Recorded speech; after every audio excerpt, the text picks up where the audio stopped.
Elias Thorne straightened the stiff collar of his dress uniform, acutely aware that the ceremonial velvet was the only thing standing between his fragile human physiology and the 8-foot-tall apex predator he was about to call his wife.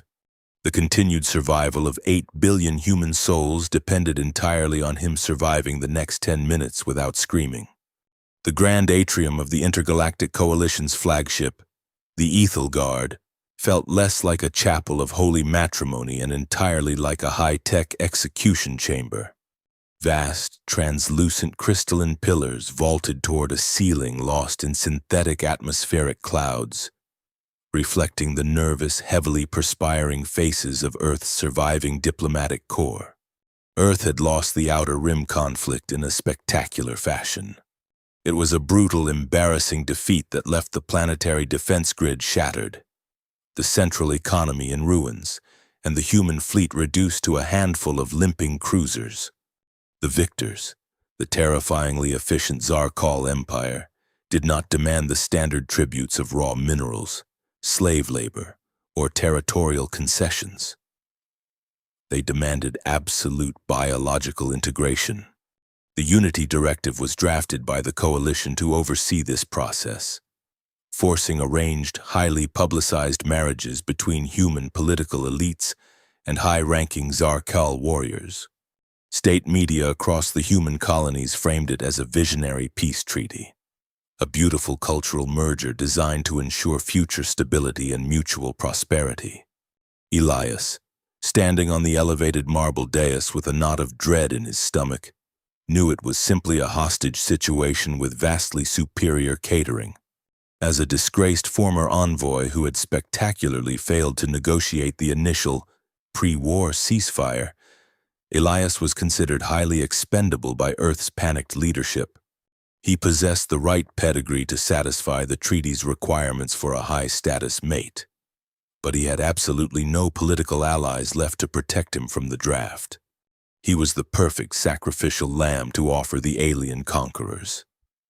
If the beast tore his head off during the ceremony, Earth could claim a severe diplomatic incident and beg the Coalition for sanctions. If he somehow survived the bonding, Earth successfully complied with the treaty without losing anyone important. It was a brilliant strategic win for everyone involved, except for the man currently sweating through his silk undershirt. A low, vibrating hum resonated through the deck plating, a subsonic frequency that rattled Elias's teeth and signaled the arrival of the bride. The massive titanium blast doors at the far end of the atrium slid apart with a heavy, mechanical groan that echoed into the silent vault. The human delegation collectively held their breath, a few diplomats instinctively taking half a step backward. Elite security personnel, disguised poorly in formal wear, tightened their hidden grips on concealed plasma sidearms. The shadows in the archway shifted, and Vraka stepped into the brilliant artificial light. She was a breathtaking nightmare sculpted from obsidian and starlight. Towering at over 8 feet tall, her entirely alien anatomy was a masterclass in aggressive evolutionary design. Thick, interlocking plates of chitinous midnight black armor covered her torso and digitigrade legs, gleaming with an iridescent, oily sheen. She possessed 2 massive primary arms ending in vicious, scythe-like articulated claws, and a smaller, highly dexterous secondary pair of arms tucked tightly against her armored ribs. Her head was a terrifying, angular wedge, crowned with swept-back sensory ridges that twitched and flared with every microcurrent of air in the vast room. Yet, it was her bioluminescence that commanded absolute, terrified attention. Pulsing veins of neon blue light tracked along the natural seams of her exoskeleton, flaring and dimming in a hypnotic, rhythmic sequence. Every step she took down the long central aisle was perfectly calculated, possessing a lethal, liquid grace that made the highly trained human honor guard look like clumsy, uncoordinated toddlers. As she approached the raised altar, the sheer, crushing scale of her physical presence seemed to suffocate the oxygen right out of the room.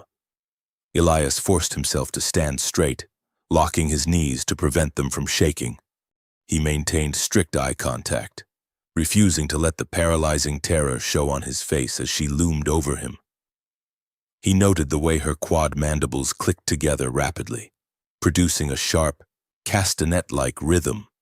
He had spent the last 48 hours frantically memorizing Zarkal behavioral databanks, and he recalled that this specific mandible clicking indicated either intense, focused curiosity or the immediate anticipation of a high-protein meal. He desperately hoped it was the former, though his racing heart suggested otherwise. The coalition efficient, a multi-eyed, gelatinous bureaucrat from a neutral core world, began reciting the vows of integration in a wet, gurgling dialect translated perfectly by Elias's neural implant. The words droned on endlessly about shared cosmic destinies, unified bloodlines, and the bridging of two great warrior species, all of which felt completely absurd given the grim, silent tension radiating from the attendees. Elias recited his phonetic Zarkal responses with flawless pronunciation, a singular testament to his sheer, overriding survival instinct. Vraka's responses, in contrast, were deep, resonant, chest-rattling rumbles that vibrated directly through Elias's sternum. She stared down at him the entire time, her 4 vertically slit amber pupils tracking his every microscopic twitch, measuring his respiration and pulse. Then came the moment of the sealing, the mandated physical confirmation of the diplomatic bond. Human tradition called for the exchange of rings and a gentle kiss. The Zarkal tradition was a fundamentally different paradigm. Without a single microsecond of warning, Vraka lunged. Her immense primary claws slammed violently into the marble altar on either side of Elias's head, shattering the solid stone with a concussive impact that showered the first row of delegates in sharp dust. She dropped her entire weight forward, pinning Elias instantly against the ruined altar. Her terrifying jaws opened incredibly wide, far wider than humanly possible, revealing multiple rows of serrated, translucent teeth dripping with a clear, viscous fluid. Simultaneously, the calming blue bioluminescence across her entire armored body flared blindingly bright, shifting instantly to a searing, aggressive crimson red. Absolute chaos erupted in the atrium. Earth's Secret Service agents completely abandoned protocol, drawing their heavy energy weapons and screaming frantic, overlapping commands. The Zarkal honor guard across the aisle responded in a split second, igniting their heavy thermal pikes, the air suddenly smelling of ozone and burning ozone. A catastrophic interspecies massacre was literally seconds away. Elias, trapped beneath the terrifying, crushing weight of his new bride's dominance display, stared directly up into the cavernous, lethal maw. He realized with sudden, crystalline clarity exactly what was happening. This was not an assassination. It was a test of nerve, a deeply ingrained cultural display of absolute power meant to establish the hierarchy of the household. "Stand down," Elias roared, his voice cracking slightly but carrying enough sheer, desperate authority to freeze the trigger fingers of the human agents. "Put the weapons away immediately. It is a formal greeting." He forced his trembling hands upward, entirely unarmed and open, and placed his palms flat against the cold, smooth chitin of her chest plates, directly over where her primary heart thudded with the force of a pile driver. He kept his eyes locked firmly on her amber slits, refusing to look away, refusing to flinch from the rows of teeth hovering inches from his face.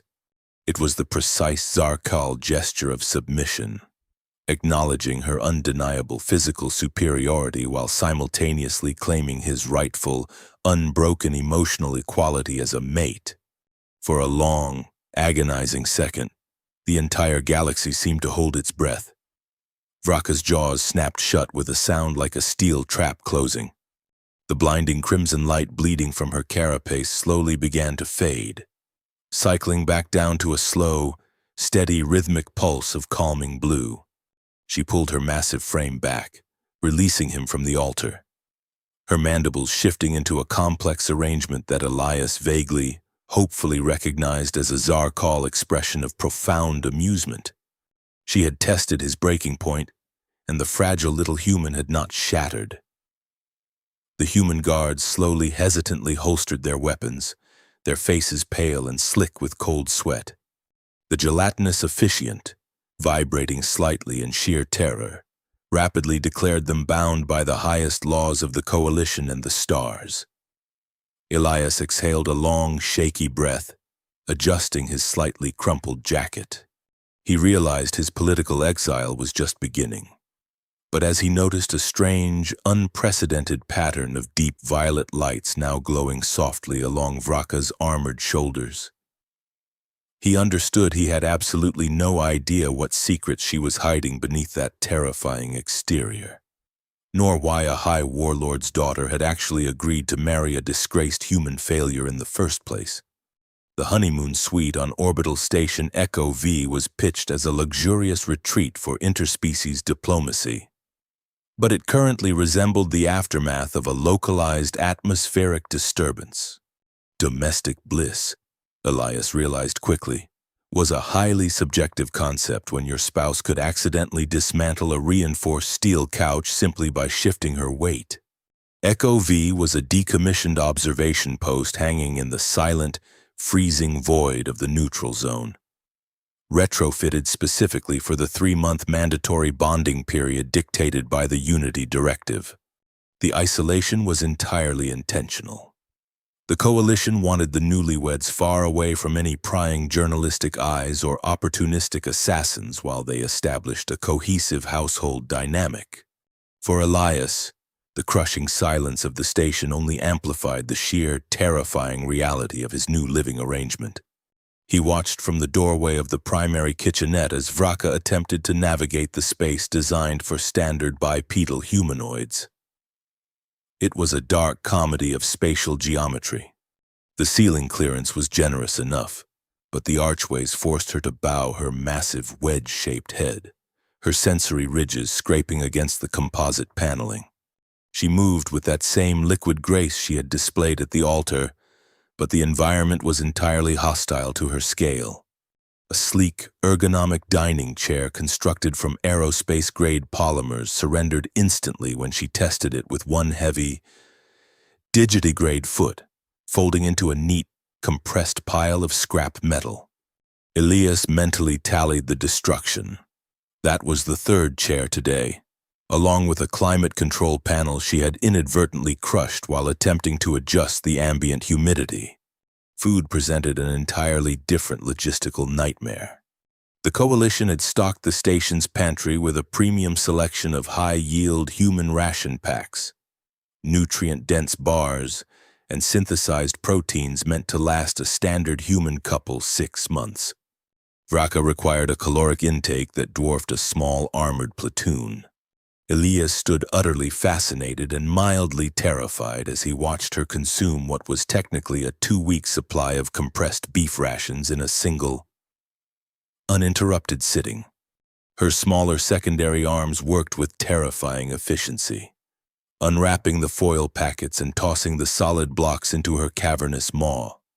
Her quad mandibles shifted and crushed the dense material with effortless mechanical precision.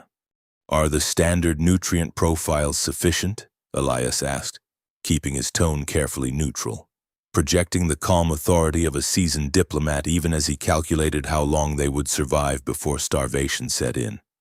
Vraka paused, a half-unwrapped ration block held delicately between 2 razor-sharp claws. She turned her massive head toward him, her amber vertically slit pupils narrowing slightly. The bioluminescent veins along her armored carapace pulsed a soft, muted gold, a color Elias had not yet deciphered from his rushed linguistic briefings. She swallowed, the heavy muscles in her thick neck working smoothly. "The biomass is adequate," Vraka replied. Her voice was a resonant, synthetic translation projected from a small vocalizer collar clasped around her throat, yet it retained the deep, vibrating bass of her natural speech. The texture is entirely devoid of resistance. It is like consuming synthetic atmospheric foam. However, It will sustain my core temperature parameters for the current orbital cycle. Elias nodded slowly, making a mental note to requisition raw, unrefined protein bulk from the automated supply drones if they ever arrived. He began gathering the mountain of discarded foil wrappers, maintaining a respectful distance from her primary striking range. Despite the terrifying dominance display at the altar, Vraka had been strictly polite since their arrival. It was a cold, calculating politeness, the kind reserved for a captured enemy combatant rather than a lifelong mate, but Elias vastly preferred it to being eaten. He retreated to the station's modest observation deck to update his diplomatic logs, leaving her to finish the systematic depletion of their food reserves. Hours bled into the artificial night cycle. Elias struggled to sleep, the low, ambient hum of the station's life support systems doing nothing to drown out the heavy, rhythmic thud of Vraka's pacing in the adjacent quarters. Around the middle of the simulated night, a persistent, subtle fluctuation in the overhead lighting caught his attention. It was a microscopic dimming, a power draw that did not align with the station's standard maintenance cycles, curiosity overriding his lingering apprehension. Elias slipped out of his quarters, navigating the dimly lit corridors toward the central command hub. The heavy blast doors of the mainframe room were ajar. Elias peered inside and froze, his breath catching in his throat. Vraka was not pacing. She was completely integrated into the station's primary diagnostic console. She had removed the heavy outer plating of her forearm gauntlets, exposing a complex pulsing network of bioorganic neural fibers beneath her chitin. These luminous threads were actively extending into the exposed circuitry of the Coalition mainframe. She was not hacking the system with crude brute force. She was communicating with it, her own biological luminescence syncing perfectly with the rapid data stream flashing across the massive holographic displays. Her smaller secondary hands danced across the manual input keys at a speed that blurred human vision, inputting complex algorithmic sequences that Elias, despite his advanced education in quantum diplomacy, could barely comprehend.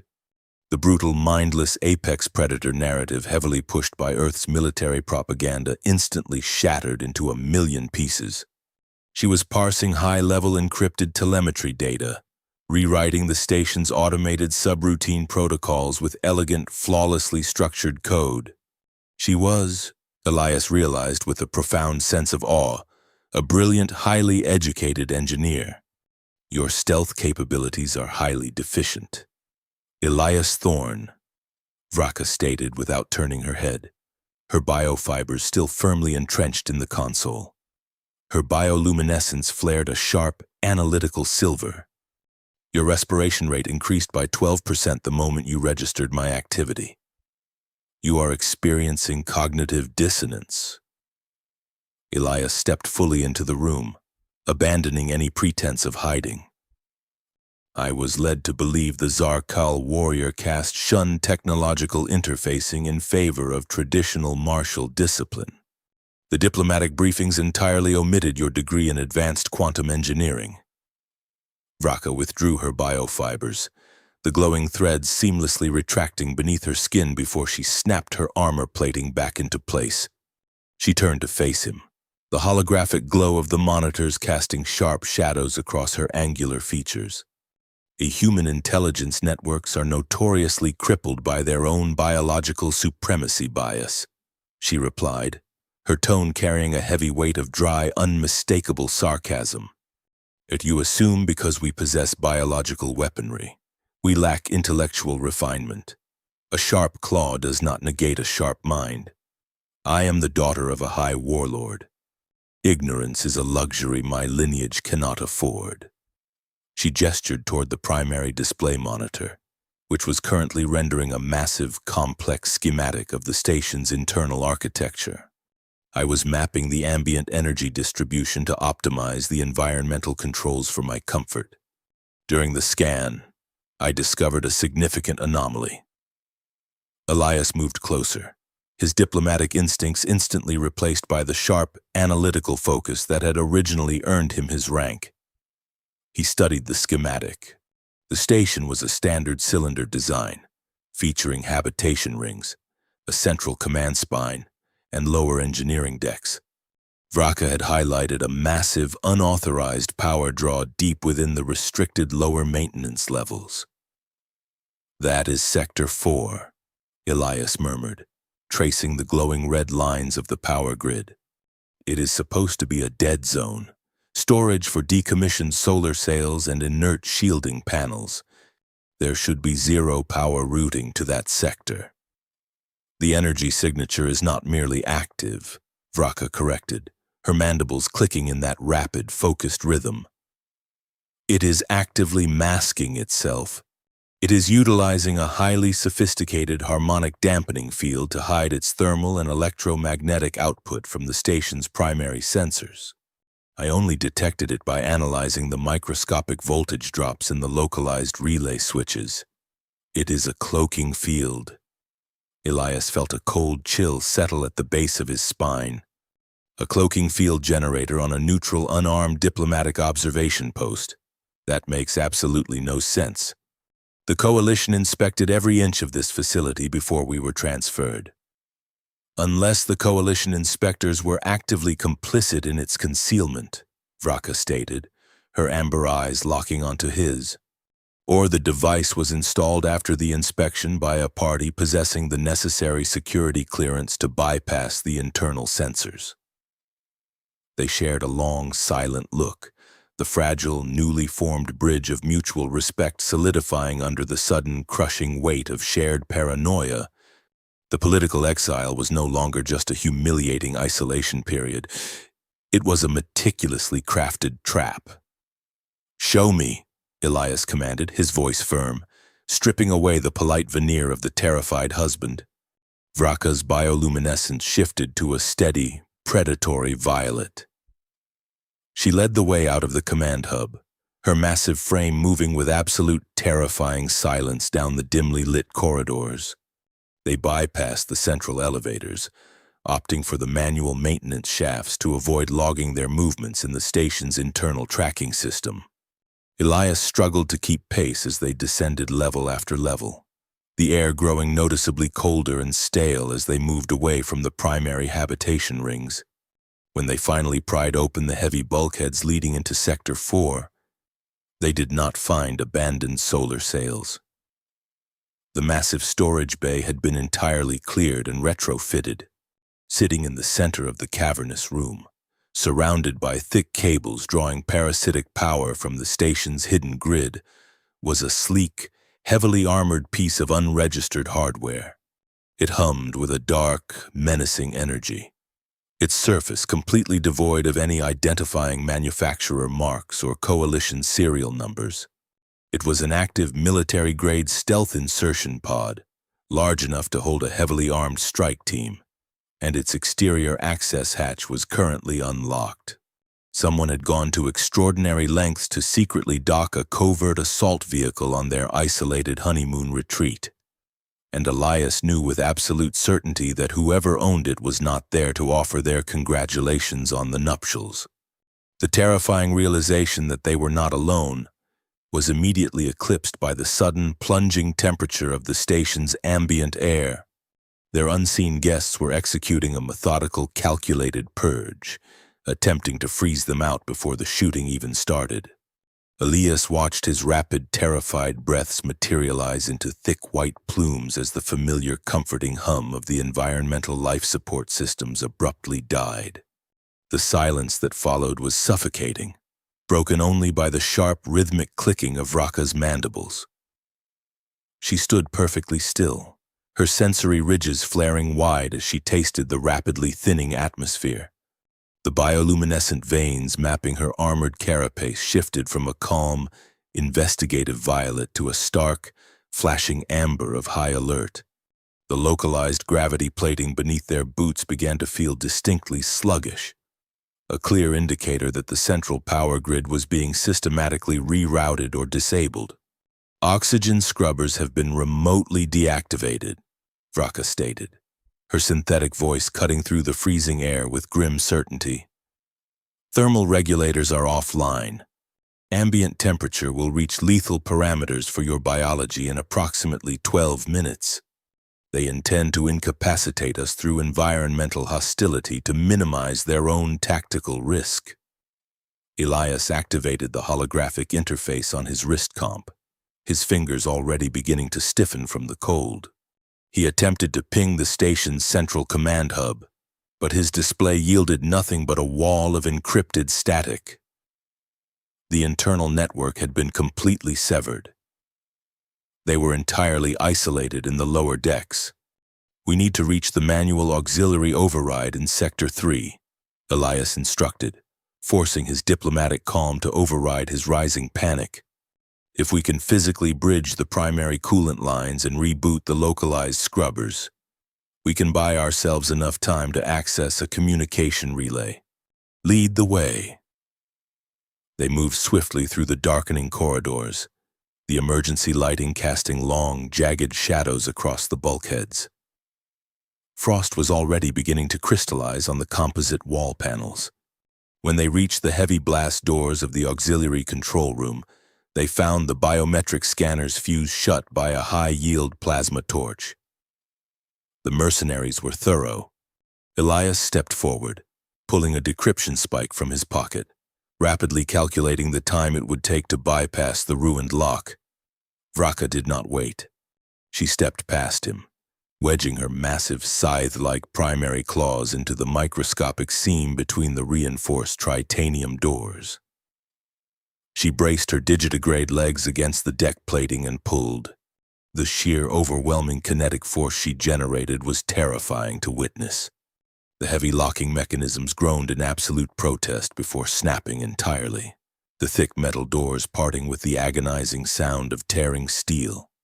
The interior of the auxiliary junction was a chaotic disaster of severed fiber optics, sparking conduits, and a steady toxic leak of highly pressurized freon coolant. Whoever sabotaged the system had done so with brutal efficiency, prioritizing destruction over subtlety. Vraka immediately knelt by the primary routing matrix. She did not hesitate to plunge her smaller, highly dexterous secondary hands directly into the freezing, caustic liquid pooling on the floor. Elias watched in stunned fascination as she shed her heavy forearm plating, extending the complex, glowing network of bioorganic neural fibers from her wrists. She was actively syncing her own biological circuitry into the ruined mechanical interface of the station. She was turning herself into a living conduit to bridge the catastrophic hardware failure. The localized atmospheric processors are physically severed from the power grid, Vraka explained, her voice remarkably steady despite the toxic freon burning against her exposed subdermal tissue. "I can reroute the latent energy from the gravity plating, but the physical coolant line must be patched to prevent an immediate thermal cascade. You must seal the breach." Elias dropped to his knees beside her, ignoring the biting cold seeping through his formal trousers. He pulled a heavy roll of hyper-dense thermal sealant tape and a localized fusion welder from the emergency repair kit mounted on the wall. He had to lean in close, his shoulder brushing against the midnight black chitin of her massive torso. He worked inches from her terrifying, multi-jointed limbs and razor-sharp carapace. Yet, as he focused on binding the ruptured coolant pipe, the deep-seated prejudice relentlessly drilled into him by Earth's military propaganda began to crumble entirely. He saw the minute, deliberate twitches of her powerful muscles, the profound, calculating concentration reflected in her four amber eyes. She was not a mindless beast driven by base predatory instincts. She was a brilliant engineer performing a highly complex bypass operation, calculating flow rates, pressure differentials, and algorithmic subroutines in real time. Elias wrapped the final layer of sealant, activating the fusion welder to fuse the synthetic polymer into a solid, impenetrable patch. "Pressure is stabilizing on my end," he breathed, his hands shaking slightly from the adrenaline and the cold. Vraka looked down at him, her mandibles clicking softly. The harsh amber warning lights of her bioluminescence softened, returning to the calming rhythmic pulse of neon blue. For a fleeting, profound moment in the freezing darkness of the sabotaged room, Elias did not see a monster imposed upon him by a cruel political treaty. He saw a partner. He saw a precise, methodical intellect locked inside a terrifying shell, working in perfect synchronicity with his own human adaptability. It was a moment of genuine, quiet connection, a silent acknowledgement of their shared vulnerability and mutual reliance. The fragile piece was violently shattered by the heavy, rhythmic impact of magnetic boots hitting the deck plating directly above them. The strike team was on the move, and they were no longer worried about stealth. The distinct, terrifying hum of high-yield plasma rifles powering up echoed down the maintenance shafts. Tactical sweeps indicated they were closing the net, methodically clearing the sectors. Vraka instantly retracted her neural fibers, her armor plate snapping back into place with a sharp crack. "They are utilizing advanced thermal optics," Vraka stated, rising to her full, imposing height. "Our heat signatures in this frozen sector will make us highly visible targets. We have lost the element of surprise, and this station is no longer defensible." Elias drew the small, ceremonial kinetic pistol he had concealed in his jacket, a weapon practically useless against military-grade body armor. Vraka let out a low, vibrating rumble that vibrated through the deck, a sound that conveyed both immense disdain for his tiny weapon and a terrifying anticipation of violence. "We proceed to the emergency evacuation bays," Vraka commanded. "One, stay directly behind my mass."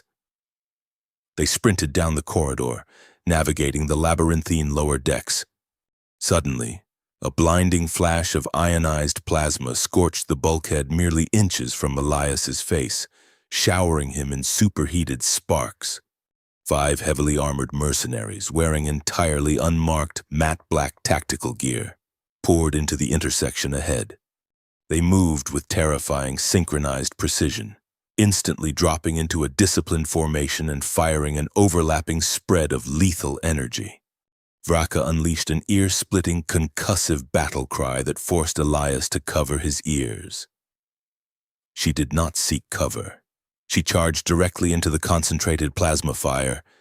Her thick, chitinous armor easily deflected the glancing bolts, the energy splashing harmlessly against her iridescent carapace. She slammed into the mercenary vanguard like a freight train of razor wire and muscle. She moved with a speed that defied her immense size, a hurricane of sweeping scythes and crushing force, clearing a brutal path through the heavily armed squad with sheer, terrifying physical dominance. Elias provided what little covering fire he could, using the chaos she created to push forward, desperately dragging them toward the heavy blast doors of the escape pod bay. They burst into the launch facility just as the station's automated klaxons began to shriek, a deafening, oscillating alarm that signaled total catastrophic failure. "Warning!" the automated synthetic voice announced. "Primary reactor containment failing. Core breach imminent. Total vapor cascade in 90 seconds. The mercenaries had not simply rigged the life support, they had sabotaged the central power core. They did not just want an assassination, they wanted to vaporize the entire orbital station to ensure absolutely no forensic evidence remained of the hit. Vraka reached the nearest functional escape pod, her massive claws ripping the manual release lever from its housing. She grabbed Elias by the thick fabric of his jacket, lifting him entirely off the deck with a single arm, and hurled him violently into the cramped, utilitarian interior of the pod. He crashed hard into the gel-padded acceleration couch, his breath knocked completely out of his lungs. Vraka dove in a split second later, her massive frame taking up almost all the available space in the tiny capsule. She slammed the heavy exterior hatch shut just as a secondary wave of mercenaries breached the bay doors, their plasma fire melting the outer frame of the pod. She bypassed the automated launch sequence, smashing her fist directly onto the manual explosive release initiator. The heavy explosive bolts fired with a deafening crack, instantly severing the pod from the dying station. They were thrown violently back into their acceleration couches by the brutal G-force as the pod shot out into the cold, black void, leaving Elias staring out the small viewport. Utterly consumed by the terrifying question of exactly who possessed the vast, dark resources required to orchestrate an untraceable military strike against a highly classified diplomatic outpost. Surviving a sabotaged orbital station was a statistical miracle. But plunging blindly into the violent atmosphere of a quarantined death world felt entirely like a delayed execution. Elias Thorne braced himself against the cracked acceleration couch as the escape pod tore through the exosphere of Aegis Prime. The tiny vessel shuddered violently, its ablative shielding burning away as it hit the dense, unyielding atmospheric friction. Inside the cramped pod, the heat was suffocating, and the warning klaxons blared a continuous flat tone of impending structural failure. Vraka sat beside him, her massive armored frame absorbing the brutal kinetic shockwaves with stoic, terrifying calm. Through the tiny, scorched viewport, Elias caught fragmented glimpses of the world rushing up to meet them.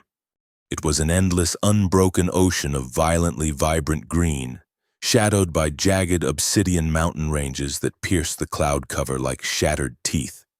Aegis Prime was classified as a Class 9 hostile environment, a planetary anomaly where evolution had prioritized sheer aggressive lethality over ecological balance. The impact was a brutal lesson in gravity and kinetic transfer. The pod cleaved through a canopy of colossal ironwood trees, snapping trunks the size of commercial shuttlecrafts, before slamming deeply into the loamy, saturated jungle floor. The world spun into absolute darkness. Elias regained consciousness to the acrid smell of burning ozone and ruptured hydro lines. The pod was inverted, its emergency lighting flickering a weak, bloody crimson. Vraka was already moving. She kicked the twisted, jammed exterior hatch with a single, devastating strike from her digitigrade leg, sending the heavy tritanium door flying into the dense underbrush. She crawled out into the steaming jungle, her bioluminescence pulsing a rapid, scanning yellow, mapping the immediate perimeter. Elias dragged himself out of the wreckage, his formal diplomatic uniform now a ruined, mud-soaked rag. He stood in the sweltering, oppressive heat, staring at an ecosystem fundamentally designed to murder him. The flora was gargantuan and aggressively parasitic, with vines thick as anacondas twisting around weeping. Bioluminescent fungi. The air was thick with predatory pheromones and the ceaseless, vibrating thrum of unseen insects. "We must abandon the crash site immediately," Vraka ordered, her synthetic voice cutting sharply through the humid air. The thermal bloom of our entry will attract apex predators within a 20-kilometer radius, and we are currently standing in a high-density hunting ground. They moved quickly, or at least, as quickly as Elias's human physiology allowed. Vraka took point, carving a path through the dense, razor-edged foliage with her primary scythes. She navigated the hostile terrain with an innate, terrifying fluency, sensing microscopic shifts in the air pressure and detecting the chemical trails of passing carnivores. For hours, she kept them entirely off the radar of the planet's native terrors, acting as an impenetrable walking shield. However, Aegis Prime was relentlessly unforgiving. As they crossed a shallow, highly acidic riverbed, the ambush was sprung. The predator did not announce itself. It simply materialized from the muddy banks, a massive six-legged amphibian monstrosity with translucent skin and a jaw structure designed to snap a heavy cargo rover in half. It launched itself directly at Elias, instantly recognizing him as the slower, weaker prey. Before Elias could even register the movement, Vraka intercepted. She stepped into the beast's path, her bioluminescence flaring a blinding, furious crimson. She caught the creature's snapping jaws with her primary claws, holding the colossal kinetic force of its leap at a dead standstill. The muscles beneath her chitin corded and bulged as she brutally twisted, throwing the heavy predator into the acidic water with a sickening snap of bone. The beast thrashed wildly, attempting to retreat, but Vraka advanced relentlessly, finishing the encounter with cold, surgical efficiency. The violent struggle was over in seconds, but a heavily serrated venomous spine from the creature's tail had grazed Elias's shoulder during the initial lunge. He collapsed against a twisted root system, clutching his arm as a searing, necrotic pain began to spread rapidly through his veins. His vision blurred, the edges of the vibrant jungle bleeding into a gray, toxic haze. Vraka returned to his side, her amber eyes scanning his pale, sweating face. She did not offer empty reassurances. She knelt, her massive frame looming over his trembling body. With her highly dexterous secondary hands, she gently pulled the ruined fabric away from the deep, ragged wound. The venom was highly corrosive, eating into the muscle tissue at an alarming rate. Elias squeezed his eyes shut, bracing for the inevitable cold detachment of a warrior watching her weak cargo expire. Instead, he felt a strange cooling sensation. He opened his eyes and watched in absolute awe as Vraka pressed the palms of her secondary hands against his injury. The bioluminescent veins along her arms began to pulse with an intense, restorative emerald light.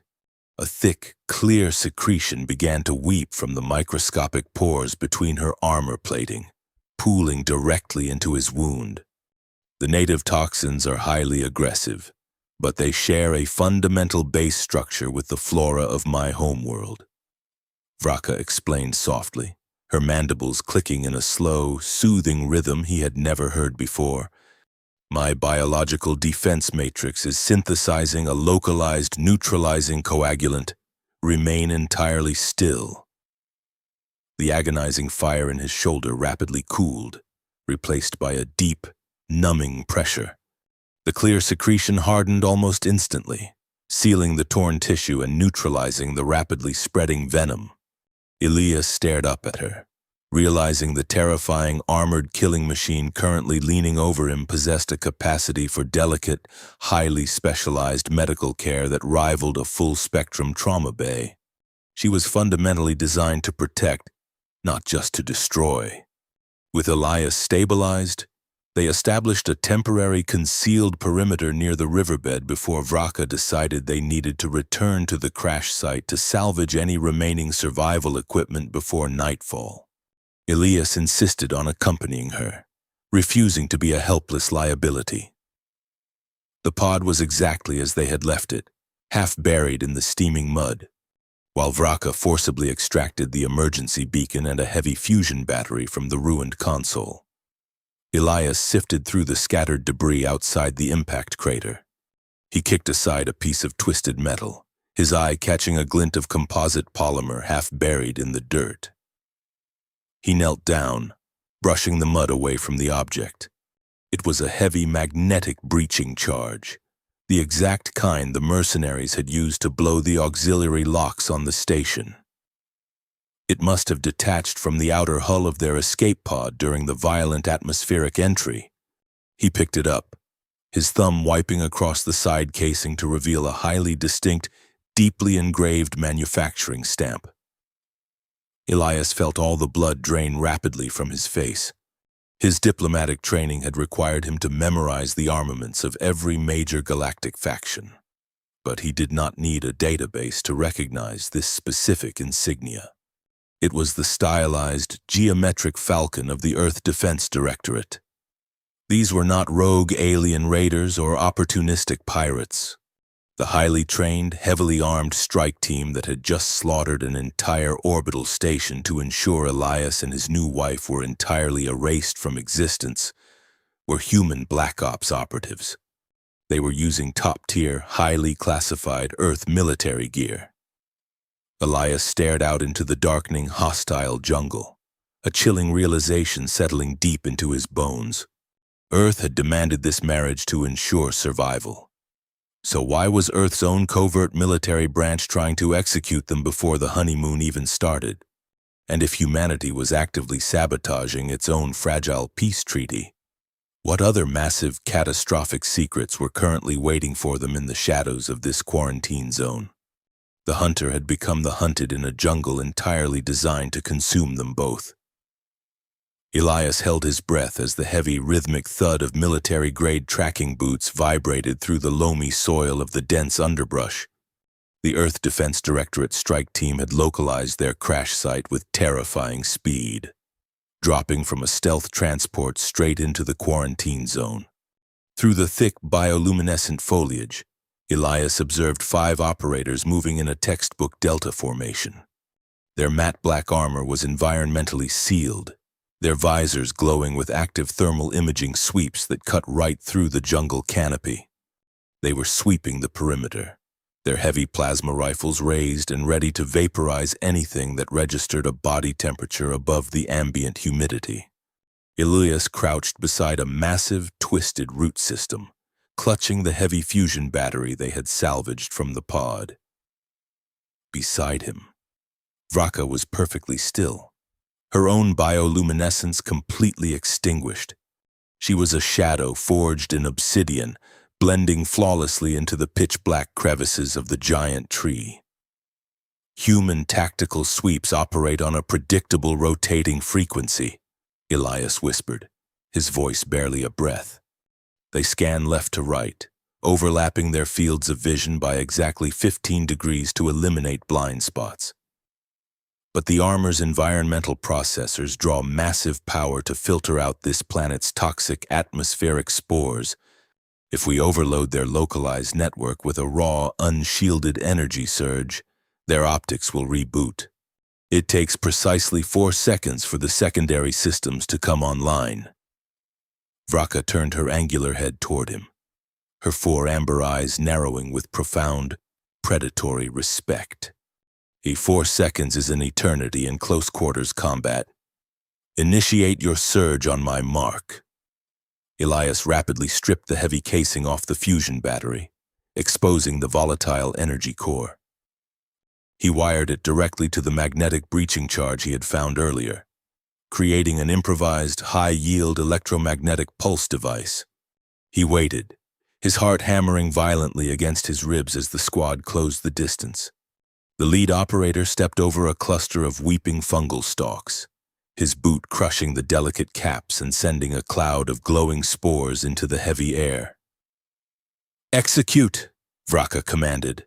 Elias slammed the 2 exposed contact points together. A blinding, silent wave of kinetic force and blue plasma erupted from the makeshift device, instantly vaporizing a 10-meter radius of jungle flora. The electromagnetic shockwave slammed into the mercenary squad. The sudden, catastrophic power surge overwhelmed their heavy armor systems.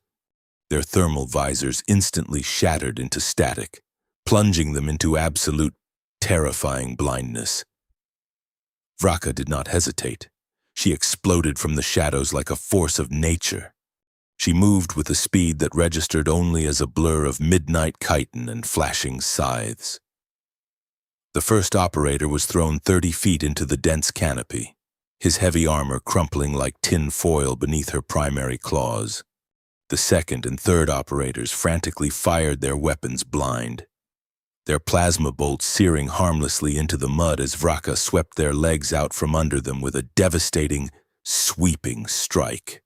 Before the 4th operator could even reach for his secondary sidearm, she pinned him to the massive trunk of an ironwood tree, her secondary hands crushing his weapon into twisted slag. The entire engagement lasted exactly 3 seconds, as the secondary optics on the squad leader's helmet finally flickered back to life.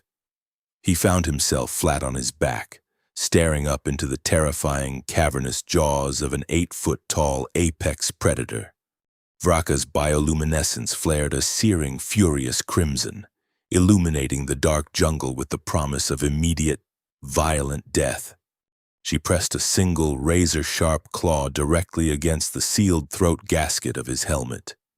applying just enough pressure to crack the reinforced glass. Elias stepped out from the smoking underbrush, smoothing down the ruined lapels of his formal jacket. He walked over to the squad leader, his face a mask of cold, diplomatic authority. "Your stealth technology is impressive, but your ground tactics are severely outdated," Elias stated, looking down at the paralyzed operative. "You are an elite unit of the Earth Defense Directorate, deeply embedded in a highly classified black operation to assassinate a coalition diplomat and a Tsar Kal Royal. I strongly suggest you explain exactly who signed your deployment orders, or I will politely ask my wife to test the tensile strength of your cervical spine." Vraka's mandibles clicked rapidly in a rhythmic, menacing sequence, her claw sinking a fraction of a millimeter deeper into the shattered visor. The operator thrashed against the mud, gasping for air as the atmospheric seal broke and the toxic jungle air began to seep in. "You are a dead man, Thorn." The leader choked out, his voice a harsh, static-laced rasp through the ruined helmet comms. "You think this is about you? You think this is just some rogue hit? You are a pawn. We both are. Enlighten me," Elias demanded, his voice dropping to a dangerous whisper. "The Unity Directive is a financial death sentence," the operator spat, coughing violently as the alien spores invaded his lungs. 80 years of an outer rim war economy, instantly halted by a piece of paper.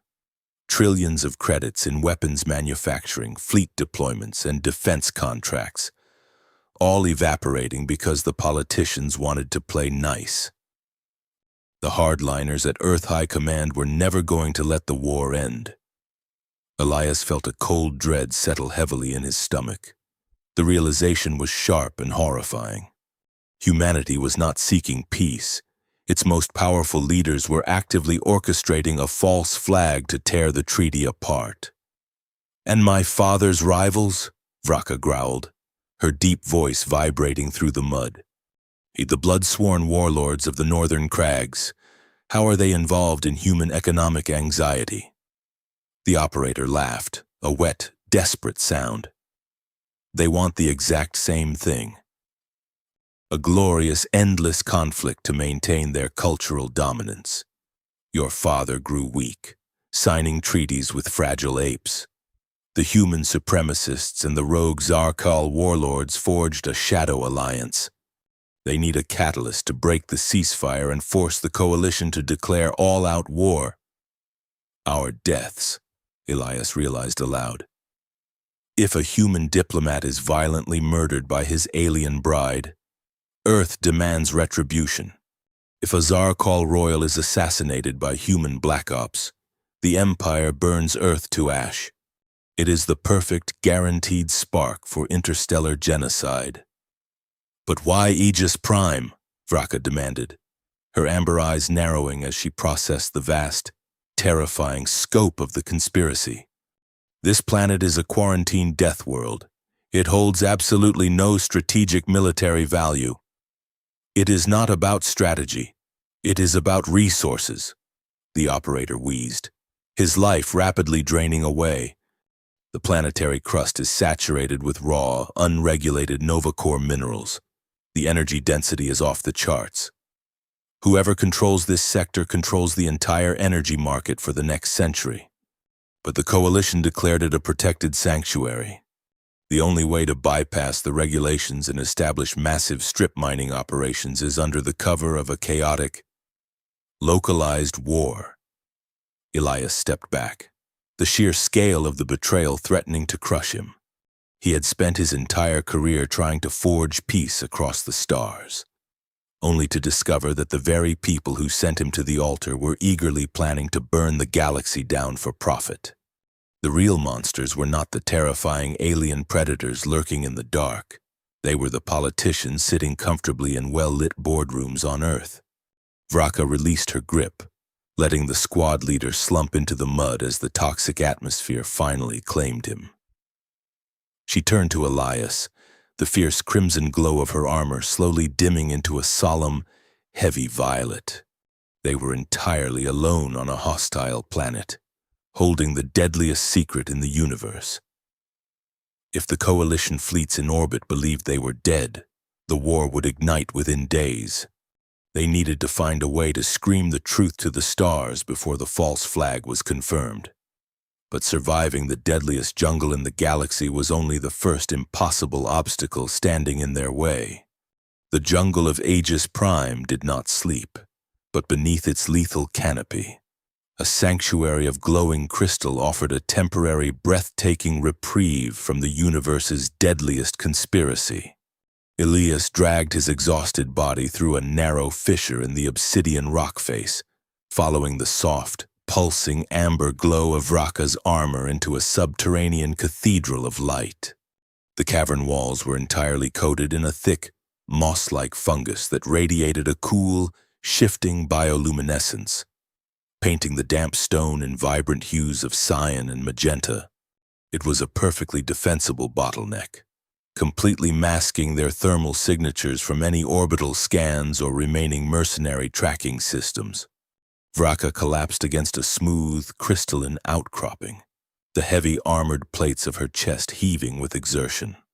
The sheer physical toll of fighting through a death world and dismantling a Black Ops squad was finally registering even on her apex physiology. She retracted her primary scythes, her secondary hands moving to unclasp the ruined, scorched remnants of her ceremonial Unity armor.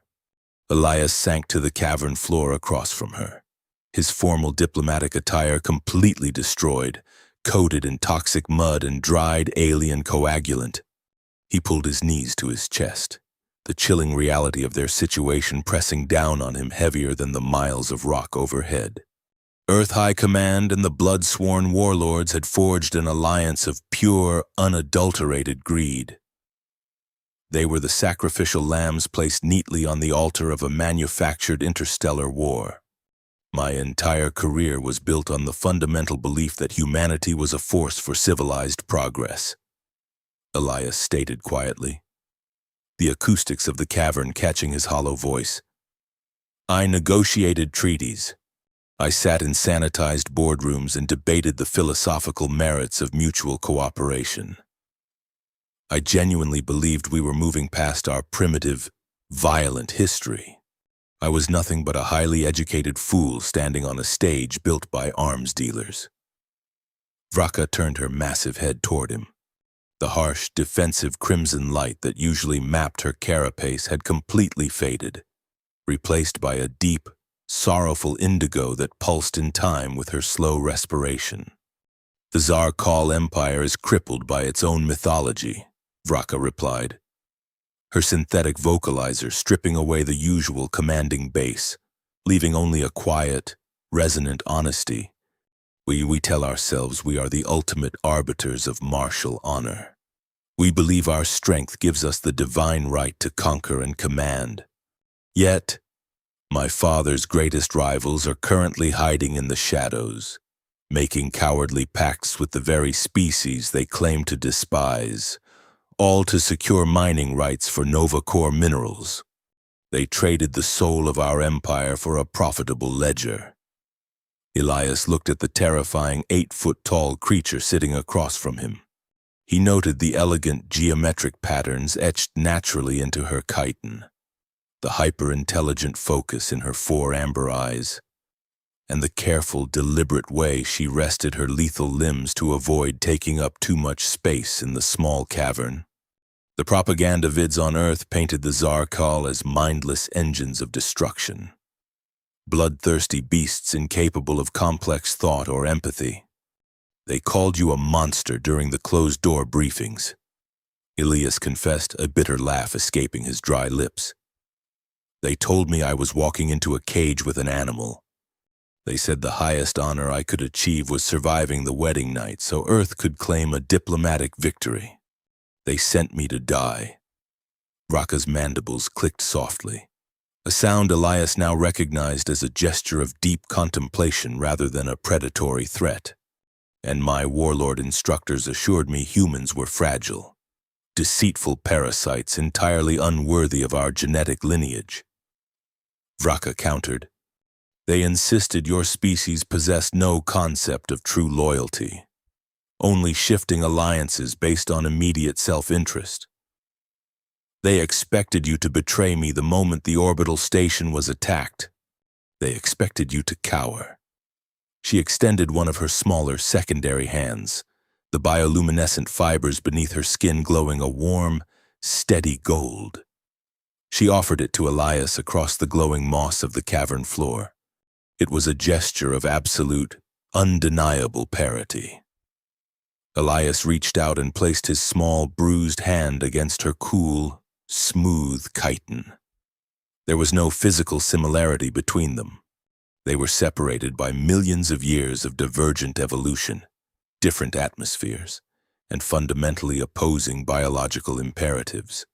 Yet, as their fingers touched, a profound and unconventional romance took root in the damp, toxic darkness of Aegis Prime.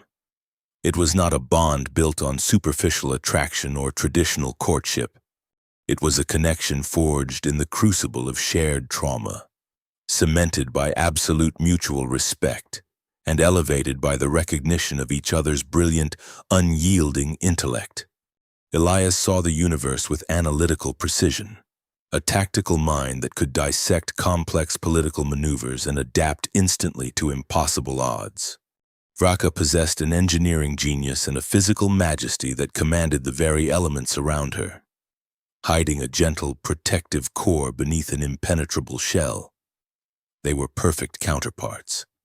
The real monsters never have scales or scythes, Elias murmured, his thumb lightly tracing the golden veins on her hand. The real monsters wear tailored silk suits.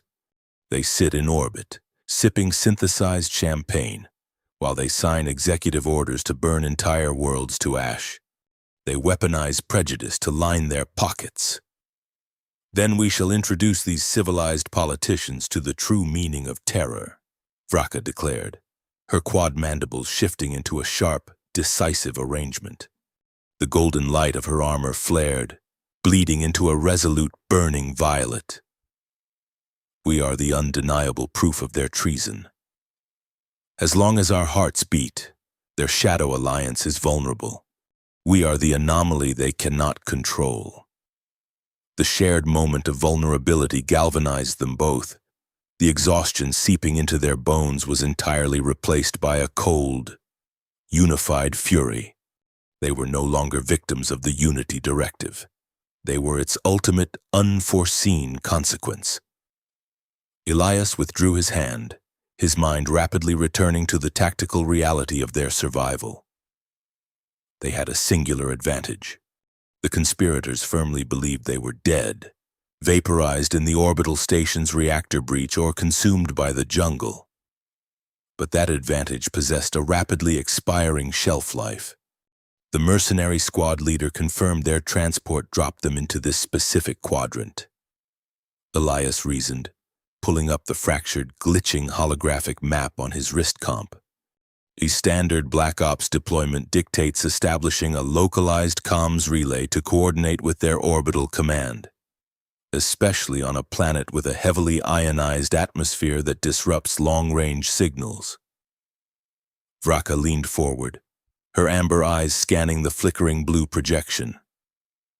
If we can locate their temporary relay, my biological interfacing capabilities can bypass their encryption protocols. We can broadcast the truth of the conspiracy on all unencrypted coalition frequencies. The entire galaxy will hear the transmission simultaneously. It is a suicide run, Elias pointed out, tracing a hypothetical route through the densest, most hostile section of the jungle map. The moment we power up that relay, every remaining mercenary on this rock will converge on our position, and their orbital command will likely glass the entire grid with heavy artillery. Are you suggesting we remain in this cavern and accept our designated roles as casualties of war? Vraka asked, her voice holding a subtle, challenging edge. I am suggesting, Elias said, a fierce, unapologetic grin breaking across his bruised face, that we make them regret the day they ever decided to mandate our marriage. They spent the next hour preparing for the brutal march ahead. Vraka synthesized more of her coagulant, fortifying Elias's wounded shoulder and optimizing their salvaged gear. She instructed him on the microscopic visual cues of the jungle's most lethal predators, teaching him how to mask his thermal footprint using the highly acidic sap of the surrounding flora. He was a quick study, absorbing her alien knowledge with a desperate, razor-sharp focus. As they finally prepared to leave the safety of the bioluminescent sanctuary, Elias checked the charge on the heavy plasma pistol he had stripped from the fallen squad leader. The weapon was bulky and designed for a much larger operator, but it hummed with lethal, comforting power. They stepped back out into the sweltering, violently green hell of Aegis Prime. The canopy above was thick, blocking out the stars. But Elias no longer felt like a disgraced diplomat waiting for the executioner's blade. He walked stride for stride with an 8-foot-tall apex predator, entirely bound to her by a love and loyalty that defied the very laws of their respective species. The galaxy was perched precisely on the razor-thin edge of total annihilation, and the only thing standing between peace and an endless, profitable slaughter was a single, heavily fortified communication tower hidden deep within the nightmare wilds. The sky above Aegis Prime did not merely rain. It wept a corrosive deluge that threatened to dissolve everything except their absolute will to survive. Surviving the elite ground operatives was merely a violent prologue to the true nightmare of traversing the deep planetary basin. The localized mercenary transmitter they had initially hoped to hijack was entirely insufficient for their needs. Elias had analyzed the encryption hardware of the fallen squad leader and discovered that the strike team's equipment was strictly configured for shortwave orbital bursts, communicating only with their stealth transport hiding in the upper exosphere. To pierce the heavy, highly ionized storm clouds and broadcast a massive, unencrypted data packet across the entire intergalactic coalition network. They needed raw, unadulterated planetary power. They needed the Spire. According to the fractured topographical maps Elias had downloaded from the orbital station before its destruction, the Spire was an ancient, monolithic communication relay erected during Earth's first catastrophic attempt to colonize Aegis Prime nearly a century ago. It was a massive tower of reinforced titanium and forgotten ambition, located in the absolute deadliest sector of the feral jungle. It possessed the necessary subspace transmitters to alert the galactic fleets. Assuming the archaic fusion generators still held a charge, and assuming they did not die trying to reach its armored doors, they moved relentlessly through the sweltering, hostile underbrush for 14 unbroken hours. The physical toll on Elias was catastrophic. His tailored diplomatic trousers were shredded into muddy ribbons. His boots were actively melting from the acidic soil, and his muscles screamed with a profound lactic agony with every step he took. He was running entirely on adrenaline, sheer willpower, and the lingering effects of Vraka's synthesized coagulant. Yet, he absolutely refused to slow their pace. When they reached a sheer, muddy incline covered in razor-sharp fungal outcroppings, Vraka turned back, extending her powerful secondary arms to lift him over the hazard. Elias firmly pushed her hands away, his chest heaving as he grabbed a thick, non-toxic vine and hauled himself up the treacherous slope. He was fully aware of his physical limitations compared to an 8-foot-tall apex warrior, but he flatly refused to be treated as fragile cargo. He was her equal in this partnership, and he intended to prove it, even if his human heart gave out in the process. Vraka watched him pull himself over the ridge, her mandibles clicking in a rapid sequence of unmistakable pride. She did not offer assistance again, instead matching her long, digitigrade strides to his maximum sustainable sprinting speed. They operated as a single, fluid unit. She acted as the heavy vanguard, carving a path through the lethal flora and intimidating the massive terrestrial predators, while Elias served as the tactical navigator, utilizing his deep understanding of human military doctrine to anticipate their pursuers. The hunters arrived just as the dense jungle canopy began to thin out. The heavy, suffocating air suddenly vibrated with a mechanical, predatory thrum that was entirely alien to the organic ecosystem. Twin heavily armed mercenary gunships descended through the corrosive clouds, their fusion engines burning a searing, aggressive blue against the dreary sky. The Black Ops commanders in orbit had finally realized their elite ground squad was entirely offline and had authorized a scorched earth aerial sweep of the entire quadrant. The gunships deployed localized scanning lasers, sweeping the jungle floor in broad, intersecting grids of highly concentrated red light. Elias instantly recognized the search pattern. He pushed his exhaustion aside, his analytical mind operating at maximum capacity. He tracked the sweeping lasers, directing Vraka through the microscopic blind spots in the ravines, using the natural thermal interference of the planet's massive geothermal hot springs to mask their biological signatures. It was a terrifying high-octane game of cat and mouse. At one point, a gunship hovered mere feet above their position, the wash from its thrusters tearing the leaves from the trees. Elias and Vraka pressed themselves entirely flat against the muddy banks of a highly acidic river, completely submerged in the toxic sludge to hide from the thermal optics. Elias held his breath until his vision began to spot with dark stars, feeling the immense calming weight of Vraka's hand resting perfectly still against his back, anchoring him to the earth. When the gunship finally banked away, they burst from the mud, gasping for the humid air. They broke into a dead sprint as the foliage parted, revealing a massive, blasted clearing of black rock. In the exact center of the desolate crater stood the spire. It was a staggering, rust-covered needle plunging straight up into the turbulent heavens, surrounded by a high, decaying perimeter wall. The entrance was a heavily fortified bunker at the base of the tower, but reaching it required crossing 200 yards of completely open, unobstructed ground. The atmospheric interference is too thin in this clearing, Vraka warned, her amber eyes scanning the sky. The moment we break the tree line, their orbital sensors will acquire a hard lock on our kinetic movement. We will have absolutely no cover. Then we do not give them time to align their primary targeting gimbals, Elias stated, drawing the heavy plasma pistol he had taken from the mercenary leader. He checked the thermal cell, confirming he had exactly 4 shots remaining.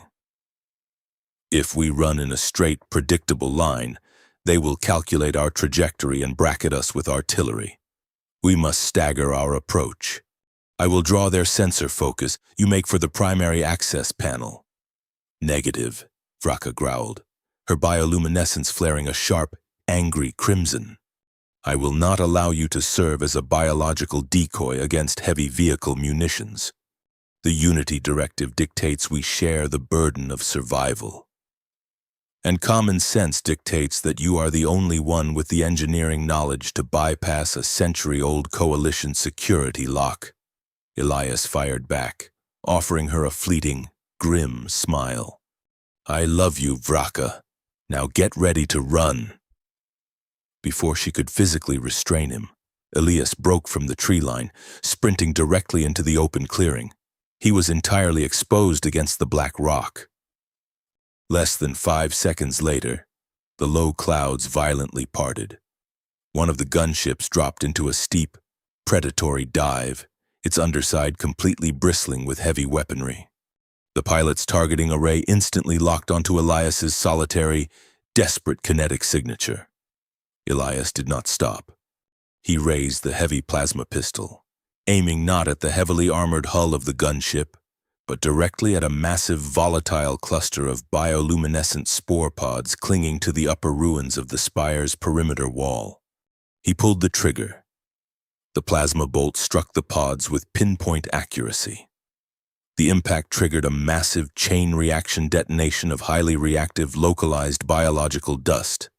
A colossal cloud of thick, glowing green spores erupted into the air, instantly blinding the gunship's optical sensors and throwing its thermal targeting algorithms into absolute chaos. Vraka launched herself from the tree line a microsecond later, using the spore cloud as a chaotic smokescreen. She covered the distance with terrifying, unnatural speed, a blur of midnight armor racing toward the bunker doors. However, the mercenary pilot was a seasoned veteran. Realizing his sensors were compromised, he entirely abandoned precision targeting. He simply opened his undercarriage and unleashed a devastating, saturated artillery strike of pure thermal plasma, intending to blanket the entire clearing in inescapable, molten death. Elias heard the shrieking whistle of the descending munitions. He looked up, the thick spore cloud illuminating with the blinding, terrible light of incoming plasma fire. There was absolutely no time to reach the bunker. There was no trench, no wall, no structural cover of any kind to exploit. Human agility could never outrun the blast radius of a heavy saturation strike. He stopped running, bracing his feet against the black rock, ready to face the blinding light. A deafening, defiant roar echoed across the clearing. Vraka did not dive for the safety of the bunker doors. She violently altered her trajectory, launching her massive frame directly across Elias's path. She struck him with the force of a battering ram, throwing him violently into a shallow, eroded depression in the blasted stone. She did not hesitate for a fraction of a second. She planted her heavy digitigrade legs into the rock and threw her entire 8-foot form over him, creating an impenetrable dome-like shield with her armored chitinous back. The artillery strike hit the ground. The sheer concussive force instantly vaporized the freezing rain, turning the wet rock into a landscape of bubbling glass. Elias was pressed entirely flat against the earth, trapped in absolute darkness beneath Vraka's massive body.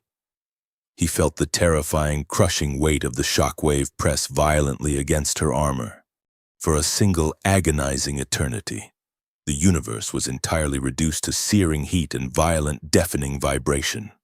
When the roar of the explosion finally faded, it was replaced by the high-pitched whine of the gunship engines banking hard, circling back for a secondary confirmatory run. Elias struggled to draw breath beneath the crushing weight. He pushed upward, his voice cracking as he frantically called her name.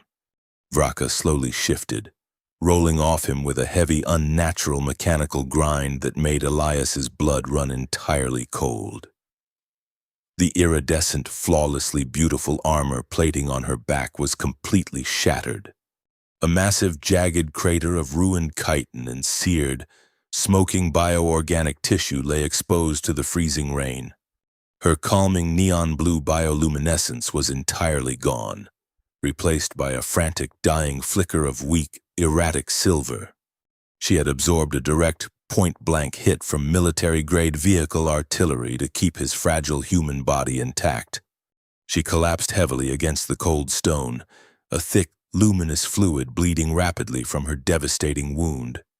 The reinforced doors of the spire were only 50 yards away. But as Elias looked from his dying mate to the heavy gunship turning in the sky above, the distance suddenly felt like 1,000,000 impossible miles. The black rock of the clearing offered no mercy, but Elias Thorne had decided he was completely finished asking the universe for favors. He grabbed the shattered, smoking armor of his massive alien bride and pulled with the strength of a man who had absolutely nothing left to lose.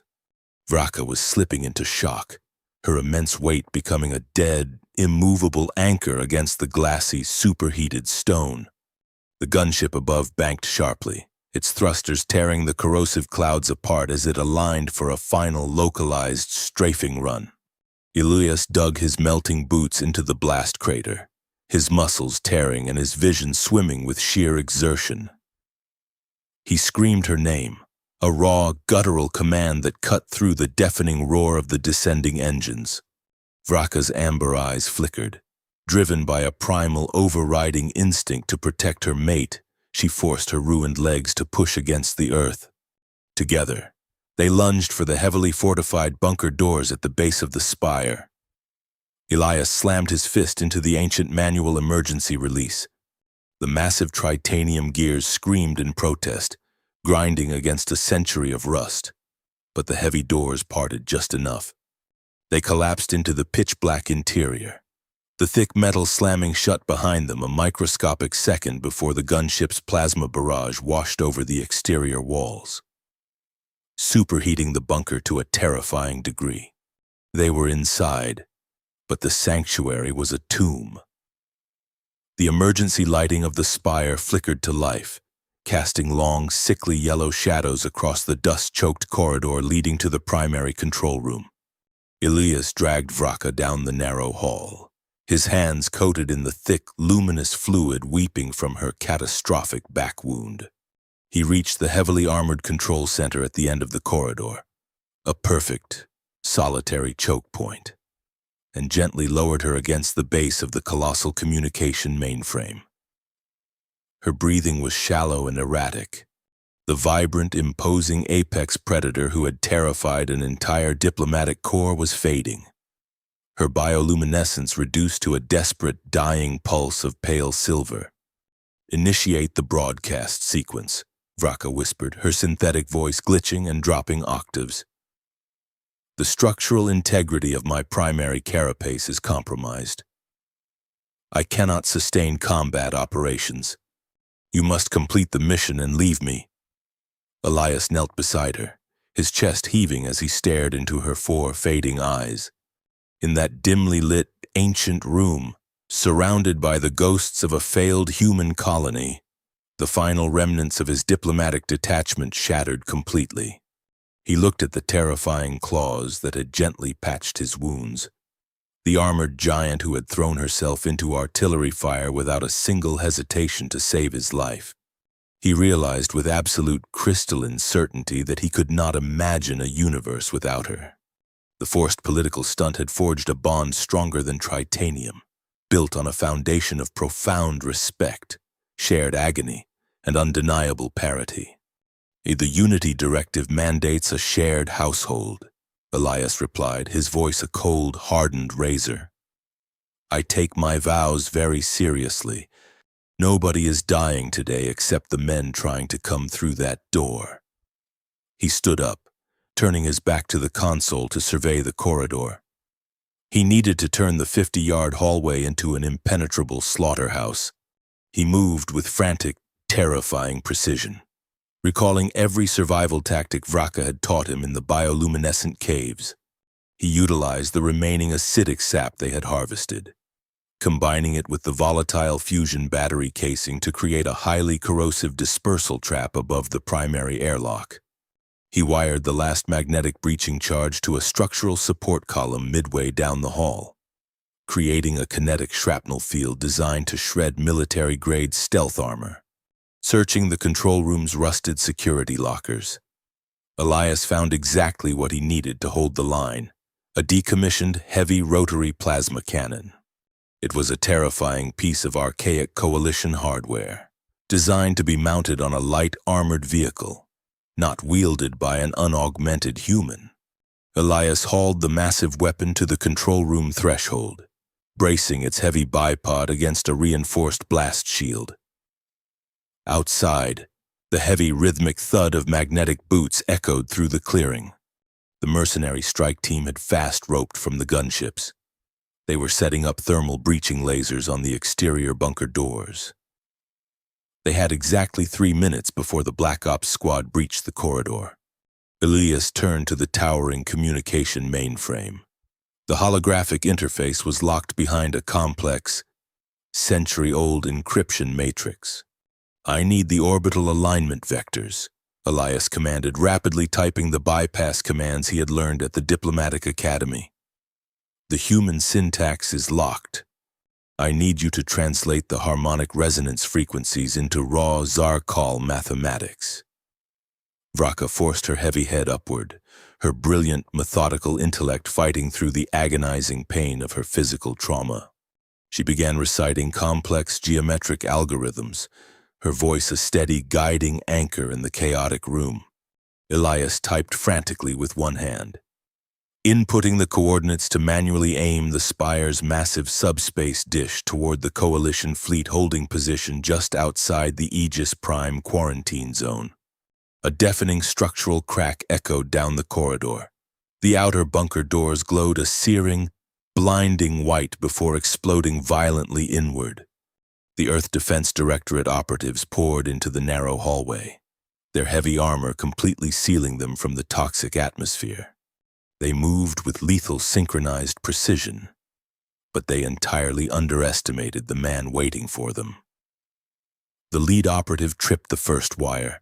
The corrosive sap trap detonated directly overhead.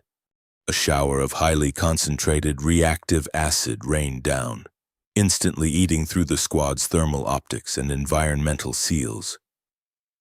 Two men dropped to the floor, clutching their ruined helmets. Ilias did not hesitate. He gripped the heavy rotary cannon and squeezed the firing stud. The recoil was catastrophic, slamming into his injured shoulder with the force of a kinetic hammer. But Elias held the trigger down. A blinding torrent of superheated blue plasma flooded the narrow corridor. He fought with a ferocity that defied his fragile biology, driven by a pure, unadulterated rage and a terrifying love for the alien bleeding behind him. He was a human diplomat who had spent his entire life negotiating peace, entirely transformed into a ruthless, unyielding predator to protect his mate. The heavy plasma bolts tore through the hardened operatives, pinning them down in the corridor and forcing them to seek cover behind the rusted structural pillars. "Vector aligned," Elias shouted over the deafening roar of the cannon, his finger slipping to the primary transmit console, uploading the localized sensor logs, the squad leader's confession, and the thermal signatures of the EDD gunships. The mercenaries realized their stealth mission was entirely compromised. The commanding officer at the end of the hall pulled a heavy, shoulder-mounted anti-armor munition, aiming it directly at the control room barricade. Elias saw the targeting laser paint his chest. He triggered the secondary trap. The magnetic breaching charge on the support column detonated, bringing a massive section of the heavy tritanium ceiling crashing down into the corridor, crushing the heavy weapons specialist and temporarily blocking the advance. Elias turned back to the console, slamming his palm onto the final execution key. The system hummed, a massive surge of localized power draining the Spire's ancient fusion reactors. A progress bar materialized on the holographic display. 10%, 40%. The surviving mercenaries scrambled over the collapsed ceiling debris. They were bruised, battered, and entirely desperate to stop the transmission. They brought up their specialized thermal lances, preparing to blind fire directly into the control room. Elias's rotary cannon glowed a dangerous, critical red. The thermal inhibitors had completely melted. He tossed the useless heavy weapon aside and drew the small, salvaged plasma pistol, stepping directly in front of Raka to shield her broken body with his own. 80%. 95%. The control room threshold completely vanished in a blinding flash of concentrated thermal lance fire. The heavily armored killers stepped through the smoke, their weapons raised and glowing with lethal intent, locking their sights directly onto the exhausted human and his dying alien bride just as the transmission terminal flashed a brilliant, undeniable green.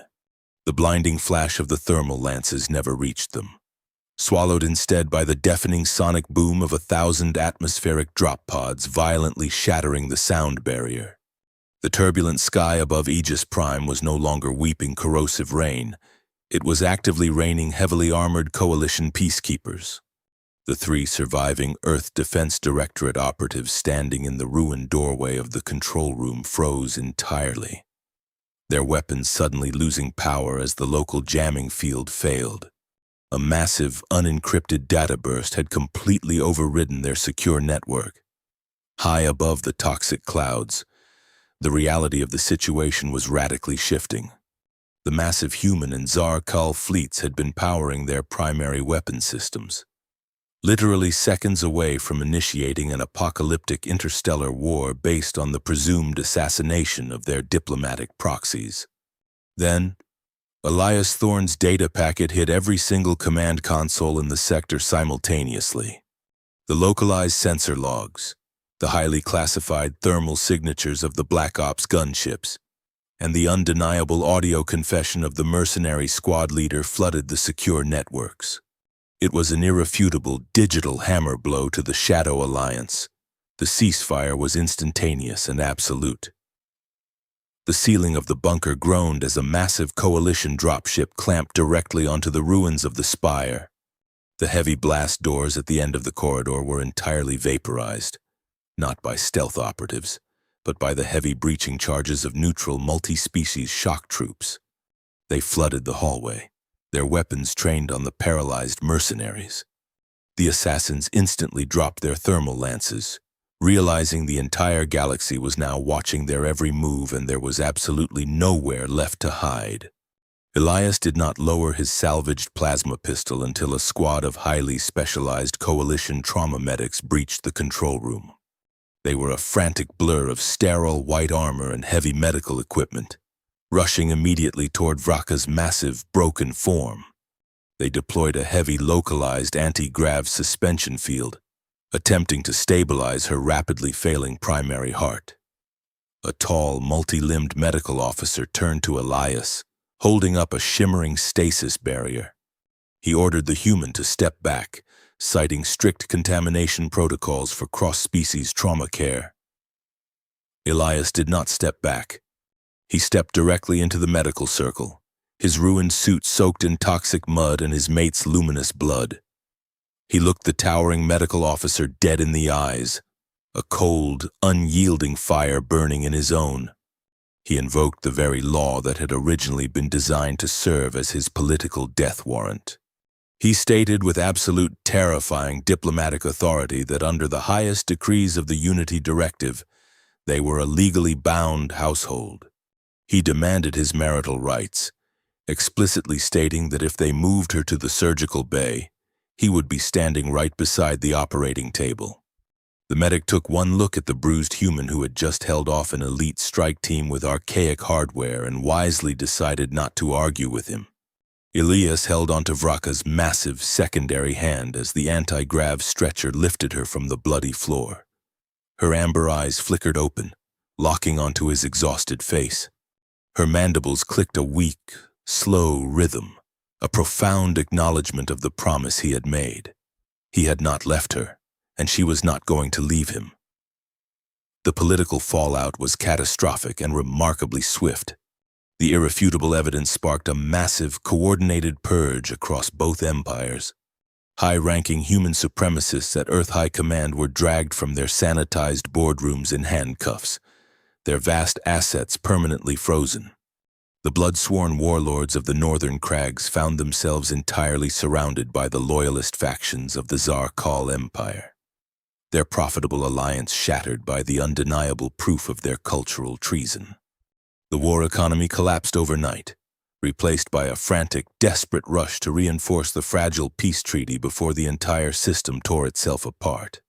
For 3 agonizing weeks, Elias did not leave the intensive care wing of the Coalition medical frigate. He sat by Vraka's massive rejuvenation tank, reading complex quantum engineering texts aloud while her biological system slowly repaired the devastating trauma of the artillery strike. He watched the brilliant, methodical intellect slowly return to her amber eyes, their silent bond deepening into an unbreakable foundation with every passing day. 6 months later, the grand atrium of the Coalition flagship Ethelgard looked entirely different. The stifling, terrified tension that had defined Elias and Vraka's forced wedding was completely gone, replaced by a vibrant, genuine celebration of the continued peace. Earth was hosting a massive diplomatic gala, and the very politicians who had silently prayed for Elias's violent demise were now lining up to offer their absolute, groveling respect. The heavy titanium blast doors slid apart, and the room fell into a stunned, reverent silence. Elias Thorne stepped through the archway, wearing a flawless midnight blue formal uniform, carrying himself with the calm, unshakable confidence of a man who had stared down a death world and won. Beside him walked his wife. Vraka was a breathtaking vision of terrifying, majestic beauty. Her dark, chitinous armor was fully healed, but it bore the permanent, deep scars of the artillery strike. The Zarkal healers had filled the massive geometric fractures with a gleaming, liquid gold resin, turning her horrific wounds into a brilliant, undeniable badge of supreme martial honor. Her bioluminescence pulsed a calm, steady neon blue, a rhythmic testament to her restored vitality and strength. They moved through the crowd as a single, perfectly synchronized unit. There was no dominance display, no forced cultural integration, only absolute unified parity. When a particularly corrupt human senator approached them, sweating profusely as he attempted to offer a hollow compliment, Vraka simply leaned down. She brought her massive angular head inches from the senator's face, her quad mandibles clicking in that rapid, focused rhythm that Elias knew perfectly well, meant she was profoundly amused. The senator nearly fainted, excusing himself with frantic, stammering apologies. Elias shared a warm, secret smile with his massive alien bride, gently resting his hand against her golden scars. They had discovered a profound universal truth in the toxic darkness of Aegis Prime. True monsters were never defined by their biology, their fangs, or their terrifying evolutionary adaptations. The real monsters were the individuals who weaponized fear for their own personal gain, hiding behind civilized masks and bureaucratic titles. Love, true and unyielding, could bridge any biological divide, forged in the fires of shared sacrifice and intellectual respect. They were the undeniable proof that when two fundamentally different worlds collided, the result did not have to be destruction. It could be the creation of something infinitely stronger. Thank you so much for watching this story. If this intergalactic tale of survival, political intrigue, and finding true love against impossible odds kept you on the edge of your seat, please take a second to like this video, subscribe to the channel, and share it with your fellow sci-fi fans. Drop a comment below with the word unity so I know you made it all the way to the end. And do not forget to hit that hype button so the algorithm pushes this video to more viewers exactly like you who appreciate a story where the real monsters get exactly what they deserve.